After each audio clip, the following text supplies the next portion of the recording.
ಅದಕ್ಕೆ ಬಂಗಾರಕ್ಕೆ ಅವನ ಆವಾಹನೆ ಇಲ್ಲ, ಎಲ್ಲೂ ಕೂಡ ಬರೋ ಹಾಗಿಲ್ಲ ಅವನು. ಆದರೆ ಒಂದು ದಿನ ಅವನು ಕೇಳಿಬಿಟ್ಟಿರ್ತಾನೆ, ಯಾಕಂದರೆ ಅವನದು ವೋಟ್ ಪವರ್ ಜಾಸ್ತಿ ಇರುತ್ತೆ, ಅವನದೇ ಕೂಡ ಬ್ಯಾಂಕಿಂಗ್ ಜಾಸ್ತಿ ಇರುತ್ತೆ, ಅದಕ್ಕಾಗಿ ಮೆಜಾರಿಟಿ ಜಾಸ್ತಿ ತೋರಿಸ್ಕೊಂಡಿರ್ತಾನೆ. ಅದಕ್ಕಾಗಿ ಅವನಿಗೆ ಆ ದಿನ ಅವಕಾಶ ಕೊಡಬೇಕಾಗತ್ತೆ. ಅವನು ಬಂಗಾರದಲ್ಲಿ ಬಂದು ಅವತ್ತುಕೊಂಡು ನಮ್ಮ ನಾಶ ಮಾಡೋ ಉದ್ದೇಶ ಇಟ್ಕೊಂಡೇ ಬರ್ತಾನೆ. ಗುರುಗಳು ಅವ್ರು ಯಾರೋ ತೊಗೊಂಡಿದ್ದಾರೆ, ಏನೋ ಚೆನ್ನಾಗಿದ್ದಾರೆ, ಅವ್ರು ತೊಗೊಂಡಿದ್ದಾರೆ ರೀ, ಅವ್ರ ಹತ್ರ ನೀವು ತೊಗೊಂಡಿದ್ದು 3.25 ಗ್ರಾಮ್, ಅವ್ರು ತೊಗೊಂಡಿದ್ದು 3.25 kg. ಆ 3.25 kg ಕರಗಬೇಕಾದ್ರೆ ನಿಧಾನ ಆಗುತ್ತೆ. ನೀವು ತೊಗೊಂಡಿದ್ದು 3.25 ಗ್ರಾಮು ಒಂದು ದಿನಕ್ಕೆ ಕರಗೋಗುತ್ತೆ. ಅದಕ್ಕೆ ಅವ್ರದ್ದು ಪಾಪ ಸ್ವಲ್ಪ ಪುಣ್ಯ ಜಾಸ್ತಿ ಇರುತ್ತಲ್ಲ, ಹಂಗಾಗಿರುತ್ತೆ ಅವ್ರ ಹತ್ರ. ಆದರೆ ಈ ಹಬ್ಬವನ್ನು ಆಚರಣೆ ಮಾಡಿದ್ರೆ ಆಮೇಲೆ ಹೋಮ ಹೇಳ್ತಾನೆ. ಆ ಹೋಮವನ್ನೇನಾದರೂ ನೀವು ಮಾಡಿಕೊಳ್ತೀನಿ ಅಂತಂದರೆ ಈ ದಿವಸ ದೇವತೆಗಳನ್ನು ತೃಪ್ತಿಪಡಿಸ್ಬೇಕು. ದೇವತೆಗಳಿಗೆ ಆಹಾರ ಯಾವುದು ಗೊತ್ತಾ? ನೀವು ಕೊಡೋ ಹವಿಸ್ಸು ರೀ. ಆ ಹವಿಸ್ಸು ಆವತ್ತೇನಾದ್ರೂ ಕೊಡ್ತೀನಿ ಅಂತಂದರೆ ವಿಶೇಷ ಪರ್ವ ದಿನಗಳಲ್ಲಿ ನೀವು ಅಲಂಕಾರ ಮಾಡ್ಕೊಳ್ತೀರಲ್ಲ, ವಿಶೇಷ ದಿನಗಳಲ್ಲಿ ನೀವು ಆಹಾರ ಅಡುಗೆಗಳು ಮಾಡ್ಕೊಳ್ತೀರಲ್ಲ, ಹಾಗೆ ಆ ದಿವಸ ಹೋಮಾದಿಗಳನ್ನೇನಾದರೂ ಮಾಡ್ತೀನಿ ಅಂತಂದರೆ ಬಹುಶಃ ಪ್ರಾಜಾಪತ್ಯಾದಿ ಹೋಮಾದಿಗಳನ್ನು, ಗಾಣಪತ್ಯಾದಿ ಹೋಮಗಳನ್ನೇನಾದರೂ ರಕ್ಷಣಾತ್ಮಕವಾಗಿರ್ತಕ್ಕಂಥ ದೇವತೆಗಳು ಬೇರೆ ಸಂದರ್ಭದಲ್ಲಿ 10 ಪಟ್ಟು ಸಮಾಧಾನ ಪಟ್ಟರೆ, 10 ಪಟ್ಟು ಖುಷಿ ಪಟ್ಟರೆ, 100 ಪಟ್ಟು ಅಲ್ಲವಂತೆ 1000 ಪಟ್ಟು ಸಮಾಧಾನ ಪಡ್ತಾರಂತೆ. ಶೀಘ್ರವೇ ಲಿಫ್ಟಲ್ಲಿ ನಿಮ್ಗೆ ಕಳಿಸ್ಕೊಡ್ತಾರಂತೆ. ನಿಧಾನಕ್ಕೆ ನಡ್ಕೊಂಡು ಎಷ್ಟು ದಿನ ಆಗುತ್ತೆ ಕಾಶಿಗೆ, ಅಲ್ಲಿಂದ ಇಲ್ಲಿಗೆ ಬರಬೇಕಾದ್ರೆ ಎಷ್ಟು ಬೇಗ ಬರ್ತೀವಿ ಫ್ಲೈಟಲ್ಲಿ, ಅಷ್ಟು ಬೇಗ ನಿಮ್ಮನ್ನು ಕರುಣಿಸ್ಕೊಡ್ತಾರಂತೆ ಹೋಮವನ್ನೇನಾದರೂ ಮಾಡಿದರೆ, ಅಥವಾ ಹೋಮಕ್ಕೆ ತಯಾರಿಗೆ ಆಗುವ ವಸ್ತುಗಳೇನಾದರೂ ದಾನ ಮಾಡಿದರೆ. ಅದರಲ್ಲೂ ಶರ್ಷಪವನ್ನು ಮನೆಗೆ ತಾ ಅಂತ ಹೇಳ್ತಾನೆ. ಬಿಳಿ ಸಾಸಿವೆಯನ್ನು, ಕವಡೆಯನ್ನು, ಈ ದಿವಸ ಒಣ ಕೊಬ್ಬರಿಯನ್ನು, ಆಮೇಲೆ ದೀಪಗಳಿಗೆ ಹಾಕ್ತಿರಲ್ಲ ಬತ್ತಿ, 1 ವರ್ಷಕ್ಕಾಗುವಷ್ಟು ಬತ್ತಿ ಅದು. ಆ 1 ವರ್ಷಕ್ಕಾಗುವಷ್ಟು ಬತ್ತಿಯನ್ನು ಅಂದರೆ ಆ ಹತ್ತಿಯನ್ನು ತಂದು ಮನೆ ಇಟ್ಕೊಳ್ತೀನಿ ಅಂತಂದರೆ ಬಹುಶಃ ಅತ್ಯಂತ ಪುಣ್ಯ ಸಂಪಾದನೆಂತೆ. ಆ ಹೂವು ಎತ್ತಾಕ್ತಾನಂತೆ, ನಿಮ್ಮ ಕಷ್ಟಗಳನ್ನು ಪಕ್ಕಕ್ಕೆ ತೆಗೆದು ಪಕ್ಕಕ್ಕೆ ಹಾಕ್ತಾನಂತೆ. ಅಷ್ಟೇ ಈಸಿ, ಅಷ್ಟೇ ಖುಷಿ, ಅಷ್ಟೇ ಸಂತೋಷ, ಭಾರ ಅಂತ ಅನ್ನಿಸ್ತಾ ಇತ್ತಲ್ಲ ನಿಮಗೆ, ಅವೆಲ್ಲವೂ ಕೂಡ ಇಷ್ಟೇ ಹತ್ತಿ ರೂಪದಲ್ಲಿ ಮಾಡಿಬಿಡ್ತಾನಂತೆ ಅವ. ಅಂದರೆ ದೇವತೆಗಳು ನೀವು ಕೊಟ್ಟಿರ್ತಕ್ಕ ಹವಿಸ್ಸನ್ನು ತೆಗೆದುಕೊಂಡು ತೃಪ್ತರಾಗಿ ಸಂತೃಪ್ತವನ್ನು ನಿಮಗೆ ಬಿಟ್ಟು ಕೊಡ್ತಾರಂತೆ. ಈ ಅಕ್ಷಯ ತೃತೀಯಂದು ನೀವು ದಾನ ಮಾಡಿದರೆ, ಏನು ದಾನ ಮಾಡ್ತೀರೋ ನಿಮಗೆ ಬಿಟ್ಟಿದ್ದು. ಬಂಗಾರವನ್ನು ತೆಗೆದುಕೊಳ್ಳಿ, ದಾನ ಮಾಡೋದು ಕಲ್ತ್ಕೊಳ್ಳಿ. ದಾನ ಮಾಡೋಕ್ಕಾಗಲ್ಲ, ನಿಮ್ಮ ಮನಸ್ಸು ಒಪ್ಪುತ್ತೀಯಾ? ಸಾಧ್ಯ ಇದೆಯಾ? ತುಂಬ ದುಬಾರಿ ಇದೆ ಗುರುಗಳೇ, ಇವಾಗ ನಾವು ತಗೊಳ್ಳೋಕೆ ಕಷ್ಟ. ದುಬಾರಿ ಆದರೂ ಅವ್ರು ಅಭಾರಿ ಅದನ್ನು ಪಡ್ಕೊಳ್ತಾರೆ. ಅಂತಹದ್ದು ಬಹುಶಃ ಮಾಡೋವಂಥವ್ರು ಮಾಡಿಯೇ ತೀರ್ತಾರೆ. ಆದರೆ ನಾನು ಹೇಳೋದು, ನೀವು ಕನಿಷ್ಠ ಪಕ್ಷ ನೀರನ್ನಾದರೂ ದಾನ ಮಾಡ್ತೀನಿ ಅಂತಂದರೆ ರೋಗ ರುಜಿನಗಳು ದಯವಿಟ್ಟು ಬರೆದಿಟ್ಕೊಳ್ಳಿ, ಬರಲ್ಲ ನಿಮಗೆ. ಹಾಸಿಗೆ ಮಾಡ್ತೀನಿ ಅಂತಂದರೆ ಗಂಡ ಹೆಂಡರಲ್ಲಿ ಡಿವೋರ್ಸ್ ಅನ್ನೋ ಪದವಿ ಬರಲ್ಲ.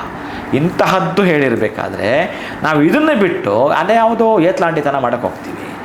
ಎಲ್ಲಿಂದ ಎಲ್ಲಿಗೋ ಅದು ಹೋಗ್ಬಿಟ್ಟಿದೆ. ಬಂಗಾರವನ್ನು ದಾನ ಮಾಡಿದ್ದು ಲಕ್ಷ್ಮಿ ಅವತ್ತು ಯಾರಿಗೆ? ಸಹೋದರನಿಗೆ.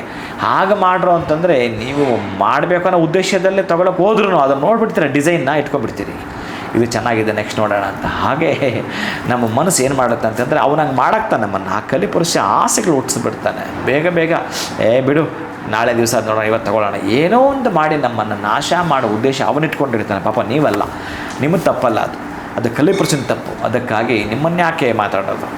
ಮನೆಯಲ್ಲಿರೋ ಹಿರಿಯರನ್ನ ಕೇಳಿದ್ರು ಇದು ಮುಂಚೆ ಎಲ್ಲ ನಾವು ಕೇಳೇ ಇರಲಿಲ್ಲ ಈ ಥರದ್ದು, ಈಗಲೇ ನೀವು ಹೇಳ್ತಿದ್ದೀರಾ ಅಂತ ಹೇಳ್ತಾರೆ. ತುಂಬ ವಯಸ್ಸಾಗಿರೋರು ಪಾಪ ಗೊತ್ತಿರೋರು ಇದ್ದಾರೆ, ಪಂಡಿತೋತ್ತಮರನ್ನು ಇದರ ಬಗ್ಗೆ ಕಾಳಜಿ ಇರೋವಂಥವ್ರು ವೇದವನ್ನ, ಪುರಾಣವನ್ನ, ಸ್ತೋತ್ರವನ್ನ, ಬಹುಶಃ ಈ ಪರ್ವಗಳನ್ನು ಓದಿದರೆ ತಿಳ್ಕೊಂಡಿರ್ತಕ್ಕಂಥವ್ರಿಗೆ ಮಾತ್ರ ಅರ್ಥ ಆಗತ್ತೆ.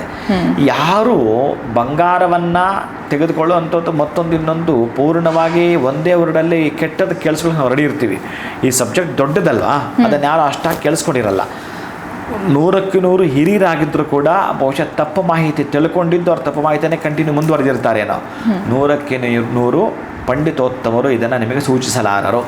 ಯಾವುದೇ ಕಾರಣಕ್ಕೂ ಬಂಗಾರ ತೆಗೆದುಕೊಳ್ಳಬಾರದು ಅನ್ನೋದನ್ನೇ ಹೇಳ್ತಾರೆ. ಬಿಟ್ಟರೆ ಬಂಗಾರವನ್ನು ತೆಗೆದುಕೊಂಡ್ರೆ ದಾನ ಮಾಡಿ, ಅಂದರೆ ದಾನಕ್ಕೆ ಬಹಳ, ಅದಕ್ಕೆ ನಾನು ಮೊದಲೇ ಹೇಳಿಬಿಟ್ಟೆ, ವೈಶಾಖ ಮಾಸ ದಾನಕ್ಕೆ, ಮಾಘ ಮಾಸ ಸ್ನಾನಕ್ಕೆ, ಕಾರ್ತಿಕ ಮಾಸ ದೀಪಕ್ಕೆ ಅಂತ. ಇವುಗಳನ್ನು ಮಾಡಿದ್ರೆ ನೀವು ಬೇಕಾದನ್ನು ಪಡೆದುಕೊಂಡೇ ತೀರ್ತೀರಿ. ಅದಕ್ಕೆ ನಾನು ಈ ಪ್ರತಿಯೊಂದು ನಮ್ಮ ಸನಾತನ ಸಂಪ್ರದಾಯ ಒಂದೊಂದು ತಿಥಿಗೆ ಒಂದೊಂದು ಮಹತ್ವ ಇದೆ. ಅದೇ ನೀವು ಬಹುಶಃ ನಾನು ಹೋದ ವರ್ಷ ಹೇಳಿರ್ತೀನಿ, ಕೇಳಿಸ್ಕೊಂಡಿರ್ತೀರಿ. ಪಾಡ್ಯಮಿ ಅಂತಕ್ಕಂಥದ್ದು ಬಲೆ ಪಾಡ್ಯಮಿಯಿಂದ ಹಿಡಿದು ಈ ದ್ವಿತೀಯ, ಯಮದ್ವಿತೀಯ, ತೃತೀಯ, ಅಕ್ಷಯ ತೃತೀಯ ಅಂತ. ಹಾಗೆ ಆ ತೃತೀಯ ಅನ್ನೋ ಹಬ್ಬ ಆಚರಣೆ ಮಾಡಬೇಕಾದ್ರೆ ಒಂದು ಪರ್ವ ಅಂತೆ ಅದು. ಆ ಪರ್ವ ಹೇಗೆ ತೆಗೆದುಕೊಳ್ಬೇಕಂತಂದರೆ ಸತ್ಯಯುಗ, ಅದು ಕಲಿಯುಗ ಪ್ರಾರಂಭವಾಗುತ್ತೆ ಅಂತಂದರೆ ಆ ಮುಹೂರ್ತ ಹೇಗಿರುತ್ತೆ ಅಂತ. ಈಗ ಪ್ರಾತಸ್ಮರಣೀಯರು ಕಾರಣ ಜನ್ಮರು ಅಂದರೆ ಹೀಗೆ ತೆಗೆದುಕೊಳ್ಳೋಣ. ನಮಗೆ ಚೆನ್ನಾಗಿ ಗೊತ್ತಿರೋಂಥದ್ದು ಬಸವೇಶ್ವರ. ಆ ಬಸವೇಶ್ವರರು ಇದನ್ನು ಹುಡ್ತಾರೆ ಅಂತಂದರೆ ಇನ್ನೆಷ್ಟು ಇರಬೇಕಾದ್ರೆ ಪವರ್ ಹೇಗಿರುತ್ತೆ. ಆ ಪವರನ್ನು ನೀವು ಗಳಿಸಿಕೊಳ್ಳಲಿಕ್ಕೆ ನೀವು ಏನು ಮಾಡಬೇಕು ಅದನ್ನೇ ಮಾಡಿ, ಹೋಮ ಮಾಡಿ, ದಾನ ಮಾಡಿ. ಆಮೇಲೆ ಇನ್ನೂ ಗಂಗಾ ಸ್ನಾನದ ಬಗ್ಗೆ ಬಹಳ ಹೇಳ್ತಾನೆ. ಸಮುದ್ರ ಸ್ನಾನ ಏನಾದರೂ ಮಾಡಿದ್ದೀನಿ ಅಂತಂದರೆ ಬಹುಶಃ ನೀವು ದಾನ ಮಾಡಿದ್ರೆ ನಡೆದೋಗುತ್ತೆ ಸಮುದ್ರ ಸ್ನಾನ ಮಾಡಿದರೆ. ಅಂತಹ ಅದ್ಭುತಗಳಿರೋ ದಿನ ಬಂಗಾರಕ್ಕೆ ನೀವು ಮುಗಿ ಬೀಳ್ತೀರಿ, ಸ್ನಾನಕ್ಕೂ ಮುಗಿ ಬೀಳಲ್ಲ. ಬೇಕಾದ್ರೆ ಸ್ನಾನ ನಾಳೆ ಮಾಡ್ಕೊಳ್ತೀವಿ ಗುರುಗಳೇ, ಹೋಗಿ ಬಂಗಾರ ತಗೋಬೇಕು, ಲೈನಲ್ಲಿ ನಿಂತ್ಕೊಳ್ತೀವಿ, ನನಗೆ ಗೊತ್ತಿಲ್ಲ ನನಗೆ. ಅದಕ್ಕೆ ಸಮಂಜಸವಲ್ಲ ಪ್ರೀತಿ ಬಂಧುಗಳೇ. ನೀವು ಆಚರಣೆ ಮಾಡಿ, ಪದ್ಮಾವತಿ ಶ್ರೀನಿವಾಸ ನೆನಪು ಮಾಡಿಕೊಳ್ಳಿ, ಶಿವಕೇಶವರೆಗೆ ನೀವು ಗಂಧಾಭಿಷೇಕ ಮಾಡಿ, ಈ ಧಾರಾಪಾತ್ರ ದಾನ ಮಾಡಿ, ನೀರು ಪಾತ್ರ ದಾನ ಮಾಡಿ ಪ್ರೀತಿ ಬಂಧುಗಳೇ. ಉಳಿದಾಗೆ ನಿಮಗೆ ಬಿಡ್ತೀನಿ ಗುರುಗಳೇ. ಕಾರಣ ಏನಂತಂದರೆ ಇದು ನಾನು ಹೇಳ್ತಾ ಹೋದ ಇನ್ನೂ ಬಹಳ ಇದೆ, ವಿಶೇಷವಾದ ಮಾಹಿತಿ ಇದು, ಬಹಳ ಅದ್ಭುತ ಇದೆ. ಯಾವ ರಾಜ ಮಾಡಿದ, ಏನಾದ, ಆಮೇಲೆ ಬಂಗಾರವನ್ನು ತೆಗೆದುಕೊಂಡ ಮೇಲೆ ಅವನ ಕಣ್ಣುಗಳು ಹೋಗಿತ್ತು, ಈ ದಿವಸ ತುಂಬ ಇದೆ. ಸದ್ಯ ನಿಮಗೆ ಆ ಥರದ್ದು ಏನೂ ಆಗಿದ್ರಲ್ಲಿ ನೀವು ತೆಗೆದುಕೊಂಡ್ರೆ ಬೆಳೆದ್ರೆ ಸಂತೋಷ, ನಾನು ಒಪ್ಕೊಳ್ತೀನಿ. ಬೆಳೆಯಲ್ಲ ಅಂತಂದರೆ ಏನು ಮಾಡೋದು? ಅದಕ್ಕಾಗಿ ಆ ರೀತಿ ಹುಚ್ಚು ಮಾಹಿತಿ ಕೊಡಬಾರದು ಅಂತ ಉಚ್ಚ ಸ್ಥಾನದ ಮಾಹಿತಿ ಕೊಡಲಿಕ್ಕೆ ನಾನು ಇಷ್ಟಪಡ್ತೀನಿ ಪ್ರೀತಿ ಬಂಧುಗಳೇ. ನಾವು ಹೋದ ವರ್ಷ ತೆಗೆದುಕೊಂಡು ಗುರುಗಳೇ ಏನೂ ಆಗಿಲ್ಲ ಅಂತಂದರೆ ಪರವಾಗಿಲ್ಲ. ಬಹುಶಃ ನೀವು ಹೆಲ್ಮೆಟ್ ತೆಗೆದುಕೊಂಡು ಗುರುಗಳೇ ನಾನು ಹಾಕ್ಕೊಂಡಿಲ್ಲ, ಏನು ತುಂಬಾ ಬಿದ್ದೆ, ಏನು ತೊಂದರೆ ಆಗಲಿಲ್ಲ. ಆಕಸ್ಮಿಕ ಆದರೆ ಎಚ್ಚರಿಕೆಯನ್ನು ಹೇಗೆ ಕೊಡ್ತಾನಂತಂದರೆ ಈ ಪುರಾಣಗಳಲ್ಲಿ ಬಹುಶಃ ನಿಮ್ಮ ಸಮಯ ಹೇಗೋ ಚೆನ್ನಾಗಿದೆ, ತೊಂದರೆ ಇಲ್ಲ, ಆನಂದವಾಗಿದ್ದೀರಿ. ಬಹುಶಃ ಅದು ಬಂತು ಅಂತಂದರೆ ಗೊತ್ತಿಲ್ಲ, ತಕ್ಷಣ ತುಂಬ 10 ನಿಮಿಷಗಳಿಂದ ಚೆನ್ನಾಗಿದ್ದವ್ರು ನೋಡಿದ್ದೀನಿ, ನಾನೇ ನೋಡಿದ್ದೀನಿ. 10 ನಿಮಿಷಗಳ ಹಿಂದೆ ಬಹುಶಃ ನಾನು ಹೀಗೆ ಹೋಗಬೇಕಾದ್ರೆ ಮಾತಾಡಿಸಿದ್ದೀನಿ. ನಾನು 10 ನಿಮಿಷ ಮನೆಯೊಳಗಡೆ ಹೋದ ಮೇಲೆ ಒಂದು 2ರಿಂದ 3 ಪುಟ ಬರೆದಿದ್ದೀನಿ. ಅವರ ತಮ್ಮ ಕಾಲ್ ಮಾಡ್ತಾನೆ, ಅಣ್ಣ ಹೋಗ್ಬಿಟ್ಟ ಅಂತ. 17 ನಿಮಿಷ ಅದಕ್ಕೂ ನಾನು ಹೋಗಬೇಕಾದ್ರೆ ಮಾತಾಡ್ಸಿದ್ದೀನಿ. ಆಯ್ತಾ ಗುರುಗಳೇ ಊಟ ಅಂತಂದ, ಇನ್ನೂ ಇಲ್ಲಪ್ಪ ಅಂತ ನಾನು ಹೇಳಿದ್ದೀನಿ. ಮತ್ತು ಅವರು ಸ್ಟೆಪ್ಸ್ ಹತ್ಕೊಂಡು ಮೇಲೆ ಹೋದ್ರಂತೆ, ಕುಸಿದು ಹಂಗೆ ಬಿದ್ದುಬಿಟ್ಟಿದ್ದಾರೆ. ಮತ್ತೆ ಅಲ್ಲೇ ಹಾಸ್ಪಿಟ್ಲ್ ಪಕ್ಕಕ್ಕೆ ತೊಗೊಂಡೋಗಿ ನೋಡ್ತಾರೆ, ಅಣ್ಣ ಕುಸಿದು ಬಿದ್ದ ಅಂತ ಗೊತ್ತಾಯಿತು. ಆಮೇಲೆ ಆಸ್ಪತ್ರೆ ತೊಗೊಂಡೋದ್ರೆ ಹೋಗ್ಬಿಟ್ಟ. ನಾನೇ ಮಾತಾಡ್ಸಿದ್ದೀನಿ. ಹಾಗೆ ಯಾರ ಸಮಯ ಹೇಗಿರುತ್ತೋ ಗೊತ್ತಿಲ್ಲ. ನೀವು ತೆಗೆದುಕೊಂಡಿದ್ದೀರಿ, ಚೆನ್ನಾಗಿರಿ. ಆದರೆ ಮಾಹಿತಿ ಏನು ಅಂತಂದರೆ ತೆಗೆದುಕೊಳ್ಳಬಾರದು ಅಂತ ನನ್ನ ಉದ್ದೇಶ. ನೀವು ಬೆಳೆಯಬೇಕು, ಬದುಕನ್ನು ಬಂಗಾರ ಮಾಡಿಕೊಳ್ಳತಕ್ಕಂಥ ದಿನ ಈ ಅಕ್ಷಯ ತೃತೀಯದ ದಿನ ಪ್ರೀತಿಯ ಬಂಧುಗಳೇ. ಖಂಡಿತವಾಗ್ಲೂ ಇದೊಂದು ಸ್ಪೆಷಲ್ ಎಪಿಸೋಡ್ ಅಂತಲೇ ಹೇಳಬೇಕು ಗುರುಗಳೇ. ಯಾಕಂದರೆ ಪ್ರಾರಂಭದಲ್ಲೇ ಹೇಳಿಬಿಟ್ರಿ ಅಕ್ಷಯ ತೃತೀಯ ದಿವಸ ಚಿನ್ನ ಖರೀದಿ ಮಾಡಬಾರ್ದು ಅಂತ. ಆಗ ಒಂದು ರೀತಿ ಇಂಟ್ರೆಸ್ಟಿಂಗ್ ಸ್ಟಾರ್ಟ್ ಆಗುತ್ತೆ, ಎಲ್ಲರೂ ತೊಗೊಳ್ಬೇಕು ಅಂತ ಮುಗಿ ಬೀಳ್ತಾ ಇರ್ತಾರೆ. ರೇಟ್ ಎಷ್ಟೇ ಇದ್ರೂ ಪರವಾಗಿಲ್ಲ, ಅದನ್ನು ಲೆಕ್ಸಕ್ಕೆ ಹೋಗೋದಿಲ್ಲ. ತೊಗೊಳ್ಬೇಕು ಅನ್ನೋ ಕಾನ್ಸೆಪ್ಟ್ ಮಾತ್ರ ಮೈಂಡಲ್ಲಿರುತ್ತೆ. ಆದರೆ ತೊಗೊಳ್ಳೋವಂಥದ್ದಲ್ಲ, ತೊಗೊಂಡ್ರೆ ದಾನ ಮಾಡಬೇಕು. ಇನ್ನು ವಿಶೇಷವಾಗಿ ಹಾಸಿಗೆ ದಾನ ಆಗಿರ್ಬೋದು, ನೀರಿನ ದಾನವನ್ನು ನಾವು ಹೇಗೆ ಮಾಡಬೇಕು, ವೈಶಾಖ ಮಾಸದ ವಿಶೇಷತೆ ಆಗಿರ್ಬೋದು, ಇನ್ನು ರೋಹಿಣಿ ನಕ್ಷತ್ರದ ಕುರಿತಾಗಿ ಬಸವೇಶ್ವರ ಭೂಮಿಗೆ ಬಂದಂತಹ ವಿಶೇಷವಾಗಿರುವಂಥ ದಿನ. ಈ ದಿನವನ್ನು ನಾವು ಹೇಗೆ ಬಳಸ್ಕೊಳ್ಬೇಕು, ಮಡಿಕೆಯನ್ನು ತಂದು ನಾವು ಏನೆಲ್ಲ ಪ್ರಕ್ರಿಯೆಗಳನ್ನ ಮಾಡಬೇಕು ಅಕ್ಷಯ ತೃತೀಯ ದಿನ ಅಂತ ನಮಗೆ ಬಹಳ ಅದ್ಭುತವಾಗಿ ನೀವು ತಿಳಿಸ್ಕೊಟ್ರಿ. ಇನ್ನು ಈ ಬೀಸಣಿಗೆ ಆಗಿರ್ಬೋದು, ಪಾದರಕ್ಷೆಗಳು, ಇವನ್ನು ಕೂಡ ದಾನ ಮಾಡೋದ್ರಿಂದ ಸಾಕಷ್ಟು ಫಲಗಳನ್ನು ನಾವು ಕಾಣ್ತೀವಿ. ಇನ್ನು ಹೋಮ ಮಾಡಿದ್ರೆ ಮಾತ್ರ ಅದು ಬಹಳ ಅದ್ಭುತ ಅಂತ ಕೂಡ ನಮಗೆ ತಿಳಿಸ್ಕೊಟ್ಟಿದ್ದೀರಾ. ಒಟ್ಟಿನಲ್ಲಿ ಚಿನ್ನ ಅಂತಂದರೆ ಹೆಣ್ಮಕ್ಳಿಗೆ ತುಂಬ ಇಷ್ಟ ಇರುತ್ತೆ. ಬಟ್ ಆ ದಿನ ತೊಗೊಳ್ಳೋದು ಬೇಡ, ಹಿಂದಿನ ದಿನ ಆದರೂ ಪರವಾಗಿಲ್ಲ, ಅದಾದ ನಂತರ ದಿನ ಆದರೂ ಪರವಾಗಿಲ್ಲ, ತೊಗೊಳ್ಳೋದ್ರಲ್ಲಿ ಅಭ್ಯಂತರ ಏನೂ ಇಲ್ಲ ಅಂತ ಭಾಳ ಅದ್ಭುತವಾಗಿ ತಿಳಿಸಿದ್ರಿ. ಇಷ್ಟು ಸುದೀರ್ಘವಾಗಿರುವಂಥ ಮಾಹಿತಿನ ಈ ಒಂದು ಅಕ್ಷಯ ತೃತೀಯದ ಆಚರಣೆ ಹೇಗಿರಬೇಕು, ಯಾವೆಲ್ಲ ದಾನಗಳನ್ನ ಮಾಡೋದ್ರಿಂದ ಈ ಗಂಡ ಹೆಂಡತಿ ನಡುವೆ ಜಗಳಗಳು ಮನಸ್ತಾಪಗಳಿದ್ದಾಗ ಹಾಸಿಗೆ ದಾನ ಮಾಡಿದ್ರೆ ಅವು ಲೈಫಿಂದನೇ ಹೊರಟೋಗುತ್ತೆ ಅಂತ ಅದ್ಭುತವಾಗಿ ತಿಳಿಸಿದ್ರಿ. ಕೊಟ್ಟಂತಹ ಉದಾಹರಣೆಗಳು ಕೂಡ ತುಂಬ ಚೆನ್ನಾಗಿಲ್ಲ. ದಶದಾನಾದಿಗಳು ಅಂತ ಹೇಳುವಾಗ ಹಾಗೆ ಬರ್ತವೆ ಆ್ಯಕ್ಚುಲಿ. ಅದನ್ನು ನೋಡಿ, ಈಗ ನಾನು ಬೀಸಣಿಗೆ ಅಂತ ಹೇಳಿದಲ್ಲ, ವ್ಯಜನ ಅಂದರೆ ಆ ಬೀಸಣಿಗೆ ಅಂತಂದರೆ ಈ ರೌರವ ನರಕದಲ್ಲಿ ಆ ಬಿಸಿ ಹೆಂಗಿರುತ್ತೆ ಅಂತಂದರೆ, ನೀವು ಸ್ಟವ್ ಮೇಲೆ ಹೀಟ್ ಮಾಡಬೇಕಾದ್ರೆ ಅಪ್ಪಿತಪ್ಪಿ ಬೆರಳೆಯನ್ನು ಸಿಕ್ಕಾಕೊಂಡ್ರೆ ಎಷ್ಟು ಒದ್ದಾಟ ಮಾಡ್ತೀರಿ, ಅಂತಹ ಒದ್ದಾಟದ ಬಿಸಿನಲ್ಲಿ ಇರುತ್ತಂತೆ ಈ ಬೀಸಣಿಗೆಯನ್ನು ಅಲ್ಲಿ ಬೀಸಲಾಗುತ್ತಂತೆ. ನೀವಿಲ್ಲಿ ಏನೋ ಮಾಡಿರುವ ತಪ್ಪುಗಳಿಗೆ ಅಲ್ಲಿ ಮುಳ್ಳುಗಳ ಮೇಲೆ ನಡೆಸ್ತಾರಂತೆ. ಆ ಮುಳ್ಳುಗಳ ಮೇಲೆ ನಡೆಸೋವಾಗ ಬಹುಶಃ ನೀವೇನಾದರೂ ಈ ಪಾದರಕ್ಷೆ ದಾನ ಮಾಡಿದರೆ ಆ ಪಾದರಕ್ಷೆ ಇಲ್ಲಿ ಕೊಡ್ತಾರಂತೆ. ತುಂಬ ಬಿಸಿಲಲ್ಲಿ ನಿಮ್ಮ ನಡೆಸ್ತಾರಂತೆ. ಆ ಛತ್ರಿ ಇಲ್ಲಿ ನಿಮಗೆ ಕೊಡೆಯಾಗಿ ಹಿಡಿಯಲಾಗತ್ತಂತೆ. ಹೀಗೆ ಒಂದೊಂದಕ್ಕೂ ಹೇಳ್ತಾ ಬರ್ತಾನೆ. ಅದಕ್ಕೆ ಹೇಳಿದ್ದು, ನಾವು ಏನು ಮಾಡ್ತೀವೋ ಅದು ನಮ್ಮದು ಅಂತ ಹೇಳಲಾಗತ್ತೆ. ಇನ್ನು ಅವತ್ತು ನಾವೇನಾದರೂ ಗೋದಾನ ಮಾಡ್ತೀವಿ ಅಂತಂದರೆ ಇನ್ನು ನಾನು ಹೇಳೋದೇ ಬೇಡ. ನೀವು ಬಹುಶಃ ಯಾವ ದೇವರನ್ನು ಮರೆತಿಲ್ಲ.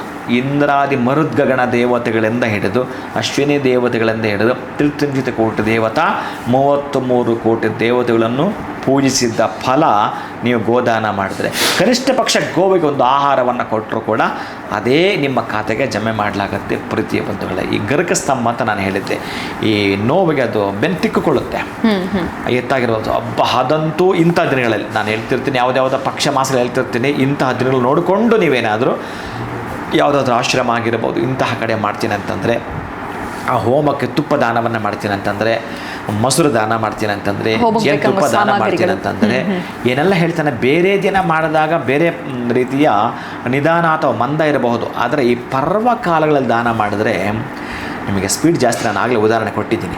ಅಷ್ಟು ಅದ್ಭುತವಾಗಿರತಕ್ಕಂತಹದ್ದು ಪ್ರೀತಿಯ ಬಂಧುಗಳೇ. ಇನ್ನು ಈ ಅಣ್ಣ ತಮ್ಮಂದರು ಈ ಜಾಗಗಳು, ಈ ಅಕ್ಕ ತಂಗಿರು ಕೇಸ್ ಹಾಕಿರ್ತಾರೆ, ನೀವು ನೋಡಿರ್ತೀರಿ. ಏನೋ ಗೊತ್ತಿಲ್ಲ, ಅವ್ರಿಗವ್ರಿಗೂ ಆಗದೇ ಇರಬಹುದು, ಕಾರಣಗಳು ನೂರಾರು. ಇಂತಹ ಕಾರಣಗಳು ನೂರಾರಾದರೂ ಕೋರ್ಟ್ ಕೇಸಲ್ಲಿ ಇತ್ಯರ್ಥ ಆಗಬೇಕು ಅಂತಂದರೆ ಅಕ್ಕ ತಂಗಿಯರ ಜೊತೆ ಮಾತಾಡ್ತಿಲ್ಲ ಅಂತಂದರೆ ಮಾತಾಡಿಸ್ಕೊಂಡು ಹೋಗಿ ಮುತ್ತಿನ ಮಾಲೆಗಳನ್ನು ದಾನ ಮಾಡಿ, ಅಥವಾ ಅವ್ರನ್ನ ಮಾತಾಡಿಸೋದೇ ಬೇಡ ಅಂತಂದರೆ ಅವರಾಗ ಅವರು ಬದಲಾಗಬೇಕು ಅಂತಂದರೆ ನೀವೆಲ್ಲಾದರೂ ಬೇರೆ ಹೆಣ್ಣು ಮಕ್ಕಳಿಗೆ ಆ ಮುತ್ತಿನ ಮಾಲೆಯನ್ನು, ನವರತ್ನದ ಮಾಲೆಯನ್ನು, ಅಥವಾ ನಿಮಗೆ ಹಣವೇ ಯಥೇಚ್ಛವಾಗಿ ನನಗೆ ಬೇಕು ಅಂತಂದರೆ ಗುರುವಿಗೆ ಸಂಬಂಧಪಟ್ಟಾಗಿರತಕ್ಕಂತಹದ್ದು ಎಲ್ಲೋ ಸಫೈರ ಕನಕ ಪುಷ್ಯರಾಗವನ್ನು ದಾನ ಮಾಡ್ತೀನಿ ಅಂತಂದರೆ ಬರೆದಿಟ್ಕೊಳ್ಳಿ. ನೀವು ಎಲ್ಲಿ ಅಪಹಾಪಿತನ ಮಾಡ್ತಾಯಿದ್ರು, ಹುಡುಕ್ತಾ ಇದ್ರು, ಏನು ಮಾಡಿದ್ರು ನಾನು ಉದ್ಧಾರ ಆಗ್ತಾಯಿಲ್ಲ, ನನಗೆ ಹಣ ಬರ್ತಾಯಿಲ್ಲ ಅಂತ, ಬಂದೇ ಬರುತ್ತೆ. ನಮಗೆ ಬಂಗಾರ ದಾನ ಮಾಡಲಿಕ್ಕೆ ಆಗಲಿಲ್ಲ ಅಂತಂದರೆ ಕೊನೆ ಪಕ್ಷ ನವರತ್ನಗಳಲ್ಲಿ ಪ್ರಧಾನವಾಗಿರುವ ಕನಕ ಪುಷ್ಯರಾಗವನ್ನು ನೀವು ದಾನ ಮಾಡಿದರೆ, ಗೋವನ್ನು ಮುಟ್ಟಿ ಅಥವಾ ಅದಕ್ಕೊಂದು ಹಣ್ಣು ಕೊಟ್ಟರು, ಅದಕ್ಕೊಂದು ಗ್ರಾಸ ಕೊಟ್ಟರು, ನಮಸ್ಕಾರ ಮಾಡಿಕೊಟ್ರು, ಅಷ್ಟೇ ಫಲವನ್ನು ಅಕ್ಷಯ ತೃತೀಯದಂದು ನೀವು ಪಡೆದುಕೊಂಡೇ ತೀರ್ತೀರಿ ಪ್ರೀತಿಯ ಬಂಧುಗಳು. ಗುರುಗಳೇ, ನನಗೆ ಇನ್ನೊಂದು ಕುತೂಹಲ ಏನಾಯಿತು ಅಂತಂದರೆ, ಚಿನ್ನ ತಗೊಳ್ಳೋದು ಬೇಡ, ಸೊ ಶಾಪಿಂಗ್ ಹೋಗುವಂಥ ಗೋಚಿಲ್ಲ, ತೊಗೊಂಡ್ರೂ ನಾವು ದಾನ ಮಾಡಬೇಕಾಗತ್ತೆ. ಅದಲ್ಲದೆ ಬೇರೆ ಏನೆಲ್ಲ ಮಾಡಬೇಕು, ನಮಗೆ ಬೀಸಣಿಗೆ ಆಗಿರ್ಬೋದು, ಪಾದರಕ್ಷೆಗಳಾಗಿರ್ಬೋದು, ಅಥವಾ ಹೋಮಕ್ಕೆ ಬೇಕಾಗೋ ಸಾಮಗ್ರಿಗಳು ಕೊಡಿ, ಬತ್ತಿನ ಮನೆಗೆ ತೊಗೊಂಡು ಬನ್ನಿ, ಯಾವ ರೀತಿ ಒಳ್ಳೇದಾಗತ್ತೆ ಅಂತೆಲ್ಲ ತಿಳ್ಕೊಂಡ್ವಿ. ಬಟ್ ನೀವು ಅಕ್ಷಯ ತೃತೀಯದ ದಿವಸ ವಿಶೇಷವಾಗಿ ಏನು ಮಾಡ್ತೀರಾ, ಇದನ್ನು ತಿಳ್ಕೊಳ್ಬೋದಾ? ಯಾಕಂದರೆ ನಿಮ್ಮ ಆಚರಣೆ ಹೇಗಿರುತ್ತೆ ಅಂತ, ಎಲ್ಲಿರ್ತೀರಾ, ಹೇಗೆ ಆಚರಣೆ ಹೇಗೆ ಅಂದರೆ ನಾನು ಬಹಳ ಖುಷಿಯಿಂದ ಆಚರಣೆ ಮಾಡುವಂಥದ್ದು. ಲಾಕ್ಡೌನಲ್ಲೂ ಕೂಡ ನಾನು ಇದನ್ನು ಬಿಡಲಿಲ್ಲ. ಕೆಲವೊಂದು ಹಳ್ಳಿಗಳಿಗೆ ಅದೇ ಹೇಳಿದಲ್ಲ, ನೀರು, ಹಾಸಿಗೆ, ಆಮೇಲೆ ಒಂದಷ್ಟು ಆಹಾರದ ಪಟ್ಟಣಗಳನ್ನು ಒಂದಷ್ಟು 100 ಜನಕ್ಕೆ ವ್ಯವಸ್ಥೆ ಮಾಡ್ಕೊಂಡಿರ್ತೀನಿ. ನಾನೆಲ್ಲೂ ಕೂಡ ಅದನ್ನು ಕ್ಯಾಮ್ರಾದಲ್ಲಿ ಹಾಕೋದು ಮತ್ತೊಂದೆಲ್ಲ ಹುಡುಗರ ಹತ್ರ ಇರ್ತೇವೆ ಅವು, ಹಾಗೆ ಮಾಡ್ಕೊಂಡಿರ್ತೀನಿ. ಈ ವರ್ಷ ನನ್ನ ಪ್ಲ್ಯಾನ್ ಇದ್ದದ್ದು ಬಹುಶಃ ನನಗೆ ಗುರುಗಳಾಗಿ ವೇದವನ್ನು ಹೇಳಿಕೊಟ್ಟವರು ಬಹುಶಃ ಎಷ್ಟೋ ವರ್ಷಗಳಾಗಿತ್ತು. ನಮ್ಮ ಶಿಷ್ಯ ಮೊನ್ನೆ ಒಬ್ಬ ಬಂದು ಅವರ ಹೆಸರು ಕೇಳಿದೆ, ಇದಾರೆ ಗುರುಗಳಂತ. ನನಗೆ ಆಶ್ಚರ್ಯ ಆಯಿತು. ಅವರಿಗೆ ಒಂದು ನಾನು ಪಾದಪೂಜೆ ಮಾಡಬೇಕು ಅಂತ ತಲೆಯಲ್ಲಿ ಇಟ್ಟುಕೊಂಡು ಗೋಕರ್ಣಕ್ಕೆ ಹೋಗೋ ಪ್ಲ್ಯಾನ್ ಇತ್ತು. ಸಮುದ್ರ, ಅಲ್ಲಿ ಎಲ್ಲರೂ ಸಿಗ್ತಾರೆ, ನಮಗೆ ಎಲ್ಲ ತರಹದ ನಡೆದು ಬಿಡುತ್ತೆ ಅಂತೇಳಿ ಈ ಪ್ಲ್ಯಾನನ್ನು ಈ ವರ್ಷ ನಾನು ಒಂದೊಂದು ವರ್ಷ ನನ್ನ ಕಡೆ ಆಚರಣೆ ಮಾಡ್ತೀನಿ. ಅದನ್ನು ಆಚರಣೆ ಮಾಡಬೇಕಾದ್ರೆ ಈಗ ನಾನು ಪದ್ಮಾವತಿಯ ಕುಂಭ ಎಲ್ಲ ಕೂಡ ವ್ಯವಸ್ಥಿತವಾಗಿ ಮಾಡಿಕೊಂಡು ಹಿಂದಿನ ದಿವಸವೇ ಮನೆಯಲ್ಲೆಲ್ಲ ವ್ಯವಸ್ಥೆ ಮಾಡಿ ಒಂದಷ್ಟು ಹುಡುಗರಿಗೆ ಆಶ್ರಮದಲ್ಲಿ ಹೇಳಿ ಮಾಡಿಸಿ ಸುಮಾರು ಕಡೆ ಮಾಡಿಸ್ತಿರ್ತೀನಿ ನಾನು. ಬಟ್ ನಾನು ಎಲ್ಲಿರ್ತೀನಿ ಇಷ್ಟು ಆಚರಣೆ ಮಾಡ್ತೀನಿ. ಪ್ರಧಾನವಾಗಿ ಈ ವಸ್ತ್ರದಾನ ಅಂಡು ಈ ಉದುಕುಂಭ ದಾನ, ಇವರು ಕೊಡ್ತಕ್ಕಂತಹದ್ದು ಏನೇನು ಬರುತ್ತೆ ಗುರುಗಳು ಕೊಡ್ತಕ್ಕ ದಾನ ಅಷ್ಟವನ್ನು ಕೂಡ ಕೊಡುವಂಥ ಸಂಕಲ್ಪವನ್ನು ನಾನು ಮಾಡಿಕೊಂಡಿದ್ದು ಈ ಸಲ ಗೋಕರ್ಣ. ಆದರೆ ಕಾರಣಾಂತರದಿಂದ ಅದು ಆಗಲಿಲ್ಲ. ಯಾಕೆ ಆಗಲಿಲ್ಲ ಅಂತಂದರೆ, ಯಾರೋ ಒಬ್ಬಾಕೆ ಒಂದು 15 ವರ್ಷಗಳಿಂದ ನನ್ನನ್ನು ಯಾವುದೋ ಒಂದು ಗೃಹ ಪ್ರವೇಶದಲ್ಲಿ ಸತ್ಯನಾರಾಯಣ ಸ್ವಾಮಿ ಕಥೆ ಹೇಳ್ತಾ ಇದ್ದೆ ನಾನು. ಆ ಕಥೆಗಳು ಅವರನ್ನು ಪೂರ್ತಿ ಸೆಳೆತ ಮಾಡ್ದಂಗಿದೆ. ಮೋಸ್ಟ್ಲಿ ಅವರು ಗುರುಗಳೇ ನೀವೇ ಬಂದು ಮಾಡಿಕೊಡ್ಬೇಕು ಅಂತೇಳಿ ನನಗೂ ಅವ್ರಿಗೂ ಭೇಟಿ ಇಲ್ಲ. ಅವರು ಇತ್ತೀಚೆಗೆ ಈ ಎಪಿಸೋಡಲ್ಲೆಲ್ಲ ನೋಡಿಕೊಂಡು ಆ ಮಹಾತಾಯಿ, ಆಕೆ ನೋಡಿದ್ರೆ ಮಹಾಲಕ್ಷ್ಮಿ ನೋಡಿದಾಗೆ ಆಗುತ್ತೆ. ಇಲ್ಲ ಗುರುಗಳೇ, ನೀವು ಇಲ್ಲಮ್ಮ ನಾನು ಬರೋಕ್ಕಾಗಲ್ಲ ತಾಯಿ, ಕಳಿಸ್ಕೊಡ್ತೀನಿ ನಿಮಗೆ. ಅಕ್ಷಯ ತೃತೀಯ ನಾನು ಎಲ್ಲೂ ಬರೋಕ್ಕಾಗಲ್ಲ, ನಾನು ಈ ರೀತಿ ನಾನೇ ಒಂದು ವ್ರತ ಮಾಡಲಿಕ್ಕೆ ಸಿದ್ಧನಾಗಿರ್ತೀನಿ, ಆ ದಿನ ಎಲ್ಲ ಉಪವಾಸ ಇದ್ದು ಹೀಗೆಲ್ಲ ಮಾಡೋದಿರುತ್ತೆ ನಂದು, ನಾನು ಬರೋಲ್ಲ. ಇಲ್ಲ ಗುರುಗಳೇ, ದಯವಿಟ್ಟು ನನ್ನ ಕನಸು ಗುರುಗಳೇ, ಈ 15 ವರ್ಷಗಳ ಕನಸು ನಾನು ಮನೆ ಕಟ್ಟುವಂಥದ್ದು. ಹಾಗಾಗಿ ನೀವೇ ಬಂದು ಅದನ್ನು ಮಾಡಿಕೊಡಬೇಕು. ನೀವು ಬರ್ತೀನಿ ಅಂತಂದರೆ ಬಹುಶಃ ಅದು ಯಾವುದಾದ್ರೂ ಡೇಟ್ ಕೊಡಿ ಗುರುಗಳೇ, ಅಮಾವಾಸ್ಯೆ ಅಂದರೆ ಕೊಡಿ ಗುರುಗಳೇ, ನೀವು ಬರಬೇಕು, ನೀವು ಬರಬೇಕಷ್ಟೇ. ಅಕ್ಷಯ ತೃತೀಯ ನಾನು ಬರೋಕ್ಕೆ ಸಾಧ್ಯವಿಲ್ಲ ಅಂತ ಆಕೆಗೆ ತಿಳಿಸಿಬಿಟ್ಟೆ. ಆಯಿತು ಗುರುಗಳೇ, ನೀವು ಬರೋ ದಿನಾಂಕವನ್ನೇ ನನಗೆ ಕೊಡಿ. ಆಯಿತು. ಎಮ್ಮ ಪಾಪಕ್ಕೆ ಇಲ್ಲ, ಅದೇ ಡೇಟ್ಗೆ ನೀವು ಬರಲೇಬೇಕು ಅಂತ ಹೇಳಿದರು. ನಾನು ಯಾವಾಗ ಅದನ್ನು ಮೀರಿ ಹೇಳಬೇಕಾಯಿತು, ಆಯಿತು ಗುರುಗಳೇ, ನೀವು ಯಾವ ದಿನಾಂಕದಂದು ಬರ್ತೀರೋ ನಿಮ್ಮ ಶಿಷ್ಯರು ಬಂದು ಎಲ್ಲ ಕಾರ್ಯಕ್ರಮ ಮಾಡಲಿ, ಅಚ್ಚುಕಟ್ಟಾಗಿ ಮಾಡಿಕೊಳ್ಳಿ. ಆದರೆ ಆ ಕಥೆಗಳು ಮತ್ತೊಮ್ಮೆ ನಾನು ಕೇಳಿ ನನ್ನ ಜನ್ಮವನ್ನು ಪಾವನವಾಗಿಸ್ಕೊಳ್ಬೇಕು. ಅದು ನಮ್ಮ ಮನೆಯೇ, ನಾನು ಎಲ್ಲೋ ಕೇಳಿದಾಗಲೇ ಅಲ್ಲಿ ಸೋತೋಗಿದ್ದೆ ನಾನು. ಆ ಭಕ್ತಿ ಒಳಗಡೆ ಮುಳುಗಿಸಿಬಿಟ್ಟಿದ್ರು ನೀವು, ಹಾಗಾಗಿ ನೀವೇ ಬಂದು ಅಕ್ಷಯ ತೃತೀಯ ಮಾಡಬೇಕು ಅಂತಂದರು. ಆದರೂ ಆ ಎಮ್ಮ ದಿನಾಂಕವನ್ನು ಬೇರೆ ಕೊಟ್ಟಾಗಲೂ ಒಪ್ಕೊಂಡ್ರು. ಆ ನಂತರ ನನ್ನ ಮನಸ್ಸು ಯಾಕೆ ಒಪ್ಪಲಿಲ್ಲ. ಸರಿ ಆಯ್ತಮ್ಮ, ಅಕ್ಷಯ ತೃತೀಯ ದಿವಸ ಇಟ್ಕೊಳ್ಳಿ ಅಂತ ಹೇಳಿ ನಾನೇನು ಮಾಡಿದೆ, ಇದನ್ನು ಪೂರ್ಣವಾಗಿ ಬೇರೆ ಇನ್ನು ದಿವಸ ಮಾಡ್ಕೊಳ್ಳಲಿಕ್ಕೆ, ಹಿಂದಿನ ದಿವಸ ಮಾಡ್ಕೊಳ್ಳಲಿಕ್ಕೆ, ಆನಂತರ ಪ್ರಾತಃ ಕಾಲಕ್ಕೆ ಒಬ್ಬ ಗುರುಗಳನ್ನ ಇಲ್ಲಿ ಕರೆಸ್ಕೊಂಡು ಮಾಡ್ಕೊಳ್ಳಲಿಕ್ಕೆ, ಇವೆಲ್ಲ ಕೂಡ ಒಂದಷ್ಟು ಪ್ಲ್ಯಾನ್ ಮಾಡಿಕೊಂಡು, ಯಾಕಂದರೆ ಅವರ ಮನಸ್ಸು ಒಳಗಡೆ ಆ ದಿನಾಂಕ ಕೂತಿದೆ. ಆದರೂ ನಾನು ಹೇಳಿದ್ದಕ್ಕೆ ಬಲವಂತವಾಗಿ ಯಾವುದೋ ದಿನಾಂಕವನ್ನು ಒಪ್ಪಿಕೊಂಡ್ರು. ಹಾಗಾಗಿ ನಾನು ಈಗ ಒಂದು ಕಡೆ ಆ ಅಕ್ಷಯ ತೃತೀಯ ಅಷ್ಟು ಆಚರಣೆಯನ್ನು ಒಂದಷ್ಟು ಭಾಗಶಃ ಉದಕ ದಾನವನ್ನು ಮಾಡೋ ಮುಖಾಂತರ ಆಗಿರಬಹುದು, ಹೋಮ ಆಗಿರಬಹುದು, ದಶದಾನಾದಿಗಳಾಗಿರ್ಬೋದು, ಇವೆಲ್ಲವನ್ನು ಕೂಡ ಅಲ್ಲೇ ಮಾಡ್ತಿರ್ತೀನಿ. ಏನಪ್ಪ ಅಂತಾರಲ್ಲ, ಪ್ರಾತಃ ಕಾಲಕ್ಕೆ 3 ಗಂಟೆಯಿಂದ ಹಿಡಿದು 6 ಗಂಟೆಯ ತನಕ ಈಗ ನಾನು ಹೇಳಿದಲ್ಲ ಒಂದಷ್ಟು ಗುರುಗಳಿಗೆ ಪಾದ ಸೇವೆ ಮಾಡುವಂಥದ್ದನ್ನು ಕೂಡ ನಮ್ಮ ಆಶ್ರಮದಲ್ಲಿ ಇಟ್ಟುಕೊಂಡು ಇದನ್ನು ಮಾಡೋ ಮುಖಾಂತರ ಆಚರಣೆ ಮಾಡ್ತಾ ಇದ್ದೀನಿ. ಇದು ಇದ್ದದ್ದು ಮಾತ್ರ ನನ್ನ ಒಂದು 15 ದಿನಗಳ ಹಿಂದೆ ನಾನು ಅಂದುಕೊಂಡದ್ದು ಗೋಕರ್ಣದ ಆ ಕ್ಷೇತ್ರದಲ್ಲಿ ಮಾಡಬೇಕು ಅಂತ ಇದ್ದದ್ದು. ಬಹುಶಃ ಕಾರಣಾಂತರದಿಂದ ಆಕೆ ಯಾವ ರೂಪದಲ್ಲಿ ಬಂದಿದ್ದನ್ನು ಕೇಳಿದ್ಲು ಗೊತ್ತಿಲ್ಲ. ಇದು ಅದಕ್ಕಿಂತ ಅದ್ಭುತ, ಯಾಕಂದರೆ ಅಲ್ಲಿ ಒಂದಷ್ಟು ಜನ ಸಿಗಬಹುದು. ಇಲ್ಲಿರ್ತಕ್ಕಂತಹ ನನಗೆ ವೇದ ಪಾಠ ಮಾಡಿದ ಗುರುಗಳು ಅಲ್ಲಿಗೆ ಬರಲಿಕ್ಕೆ ಸ್ವಲ್ಪ ಹಿಂದೆ ಮಾಡಿದ್ರು, ಅಲ್ಲೇ ಮಾಡಬೇಕು ಅಂತ. ಬಹುಶಃ ಅದು ಇಲ್ಲೇ ನಡಿಬೇಕು ಅಂತ ಇತ್ತೇನೋ, ಅದಕ್ಕಾಗಿ ಆಕೆ ಈ ರೂಪದಲ್ಲಿ ಬರಬೇಕಾಯ್ತೇನೋ. ಅದಕ್ಕಾಗಿ ಒಂದು ಮನೆಯಲ್ಲಿ ಗೃಹ ಪ್ರವೇಶಕ್ಕೆ ಸಂಬಂಧಪಟ್ಟ ಶಾಸ್ತ್ರೋಕ್ತವಾಗಿ, ಅದರಲ್ಲೂ ವೇದೋಕ್ತವಾಗಿ ಮಾಡತಕ್ಕಂಥ ಈ ಕಾರ್ಯಕ್ರಮಗಳು, ಅದರಲ್ಲೂ ಸರ್ಟಿಫಿಕೇಟ್ ಇರತಕ್ಕಂಥ ಹುಡುಗರುಗಳೇ ಈ ಕಾರ್ಯಕ್ರಮಗಳು ನನ್ನ ಟೀಮಿಗೆ ಇರತಕ್ಕಂಥ ಹುಡುಗರು ಮಾಡುವಂಥದ್ದು. ಅಧ್ಯಯನವನ್ನು ಪೂರ್ಣ ಪ್ರಮಾಣದಲ್ಲಿ ಮಾಡಿದರೆ ಮಾತ್ರ ಅಲಂಕಾರ ಆಗಿರಬಹುದು, ಆವಾಹನ ಆಗಿರಬಹುದು, ಪೂಜೆ ಆಗಿರಬಹುದು, ಎಲ್ಲ ಕೂಡ ಶಾಸ್ತ್ರೋಕ್ತವಾಗಿ ಮಾಡುವಂಥ ಸಂದರ್ಭಕ್ಕೆ ಅವರೇನು ಅಭಿಷೇಕಾದಿಗಳನ್ನು ನಾನು ಮಾಡ್ತಾ ಅಲ್ಲಿಂದ ಕಥೆಯನ್ನು ಮುಂದುವರಿಸೋದಕ್ಕೆ ಆ ಅಕ್ಷಯ ತೃತೀಯದಂದು ಅಲ್ಲಿರ್ತೇನೆ. ನಮ್ಮ ಒಂದು ಭಕ್ತರ ಮನೆಯಲ್ಲಿ ಅವತ್ತಿರುತ್ತೇನೆ. ಸೊ ಅಕ್ಷಯ ತೃತೀಯದ ಆಚರಣೆ ಹೇಗಿರುತ್ತೆ ಈ ಬಾರಿ ಅನ್ನೋವಂಥದ್ದನ್ನ ತಿಳ್ಕೊಂಡ್ವಿ. ಅದರ ಜೊತೆಯಲ್ಲಿ ಒಟ್ಟಾರೆ ಅಕ್ಷಯ ತೃತೀಯ ಅಂತಂದರೆ ಏನು, ಅದನ್ನು ಹೇಗೆ ನಾವು ಆಚರಣೆ ಮಾಡಬೇಕು, ಆ ದಿನ ವಿಶೇಷವಾಗಿ ನಾವು ಪಾಲನೆ ಮಾಡಬೇಕಾಗಿರುವಂಥ ಅಂಶಗಳೇನು ಅಂತ ಬಹಳ ಅದ್ಭುತವಾಗಿರುವಂಥ ವಿಚಾರಗಳನ್ನು ನೇರವಾಗಿ ತಿಳಿಸ್ಕೊಟ್ಬಿಟ್ಟಿದ್ದೀರಾ. ಯಾಕಂದರೆ ಯಾರು ಏನೇ ಹೇಳಿದ್ರು ಅಥವಾ ನಮ್ಮ ಮೈಂಡಲ್ಲಿ ಸಾಕಷ್ಟು ಕನ್ಫ್ಯೂಷನ್ಸ್ ಇತ್ತು, ಬಟ್ ಇಷ್ಟು ದಿವಸ ಆ ತಪ್ಪುಗಳನ್ನು ಮಾಡಿದ್ರು, ಈ ಅಕ್ಷಯ ತೃತೀಯದಿಂದ ಅದನ್ನು ಸರಿ ಮಾಡ್ಕೊಳ್ತಾರೆ ಎಲ್ಲರೂ ಅಂತ ನಾನು ಭಾವಿಸ್ತೇನೆ ಗುರುಗಳೇ. ಇಷ್ಟೆಲ್ಲ ಅದ್ಭುತವಾಗಿರುವಂಥ ಒಂದು ವಸ್ತು ಅಂದರೆ ಹೇಳಿದ್ನಲ್ಲ, ಬಂಗಾರಕ್ಕಿಂತಲೂ ಬೆಲೆ ಕಟ್ಟಲಾಗದ ಒಂದು ವಸ್ತು ಅವತ್ತು ಮನೆ ಒಳಗೆ ಬಂದರೆ ಶರ್ಷಪ, ಬಿಳಿ ಸಾಸಿವೆ ಆ ದಿನವೇ ನಿಮ್ಮ ಮನೆ ಒಳಗಡೆ ಬಂತು ಅಂತಂದರೆ ಭವ್ಯ ಬದುಕನ್ನು ಬೆಳಗಲಿಕ್ಕೆ, ಭವ್ಯ ಬದುಕಲಿಕ್ಕೆ ಬಂಗಾರ ಬೆಳೆದರಿ ಅಂತಲೇ ಅರ್ಥ. ಅವತ್ತು ನೀವು ಬಂಗಾರ ಬೆಳೆದ್ರಿ ಅಂತಲೇ ಅರ್ಥ. ನೀವೇನಾದರೂ ಆ ಶರ್ಷಪವನ್ನು ಮನೆಗೆ ತಂದರೆ ಪ್ರೀತಿಯ ಬಂಧುಗಳೇ. ಖಂಡಿತ ಗುರುಗಳು, ಇದೊಂದು ಪಾಯಿಂಟ್ ನಾನು ಕೂಡ ಮಿಸ್ ಮಾಡಿದ್ದೆ. ಬಿಳಿ ಸಾಸಿವೆ ಆ ದಿನ ಮನೆಗೆ ತರೋದ್ರಿಂದ ನಮ್ಮ ಲೈಫು ಯಾವ ರೀತಿ ಬೆಳಕಾಗುತ್ತೆ ಅನ್ನೋದ್ರ ಬಗ್ಗೆ ತಿಳಿಸ್ಕೊಟ್ಟಿದ್ದೀರಾ. ಇಷ್ಟೆಲ್ಲ ಅದ್ಭುತವಾಗಿರುವಂಥ ಮಾಹಿತಿ ನಮ್ಮ ವೀಕ್ಷಕರಿಗೆ ತಿಳಿಸ್ಕೊಟ್ಟಿದ್ದಕ್ಕೆ ಧನ್ಯವಾದಗಳು ತಮಗೆ. ನಮಸ್ಕಾರ. ಹರೇ ಶ್ರೀನಿವಾಸ.